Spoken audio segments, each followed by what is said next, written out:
this is going to happen at school too. Yeah. So if you think that it's not, you foolish. People are going to do this because they don't have no other option. Some people don't have the option to do anything else. So yeah, it's gonna be interesting to see. You know, here's the thing though. I think that we can't lose the fact that health obviously is a big concern, but the other aspect is the education. Right.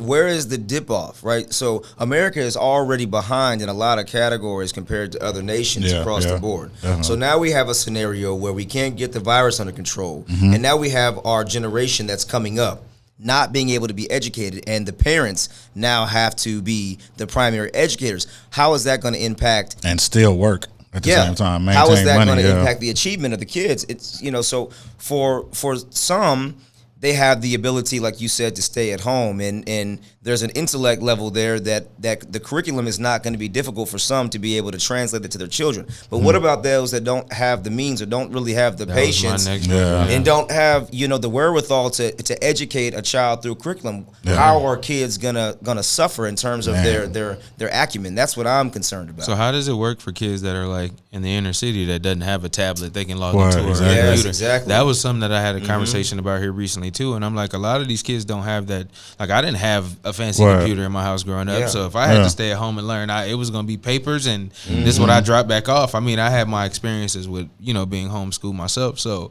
But I definitely thought about that the other day. I was like, damn, what about the kids that can't log on and do that? You know what I'm saying? They just stuck or have to go to a friend's house or the library or, you know, whatever's feasible. Or the kids that learn different, because not everybody learns the same. You can read this, you can show them how to read this and do this, and then bam, or some kids need to be hands-on, and more the parents, physical. A lot of them don't know how to do this new shit anyway. Like, a lot, that's what I've been seeing is like parents complaining about the stuff is different. They don't understand it. Like, and that kind of has you lose your patience after a while. Like, shit, I don't know what to tell you. Like, go ahead and just, whatever that is now, however y'all get to 2 times 2 now, you know, do your thing, however y'all work it out. But you know what, Clark, though, I think that it actually benefits the kids that learn different. You know, so for example, like my son, he doesn't do well with the traditional school curriculum format. Right? It's too rigid for him. He's more of a creative.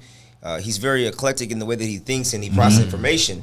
And he struggles with, you know, the very quick, pithy 45 minutes, switch. You know, so actually he's benefited very much so from having kind of his own schedule and being able to do things on his own accord, and we're able to talk through things with him. So I think for kids that have those kinds of situations, they're gonna thrive in that environment. Now, you talked about the ability for the kids in the inner city to be impacted.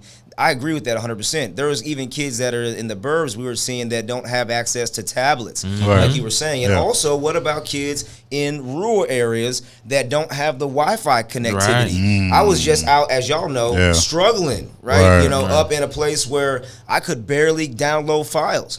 So what about those kids? How does that impact them? I think that the country's in trouble, man. I agree. Even what about the special needs kids?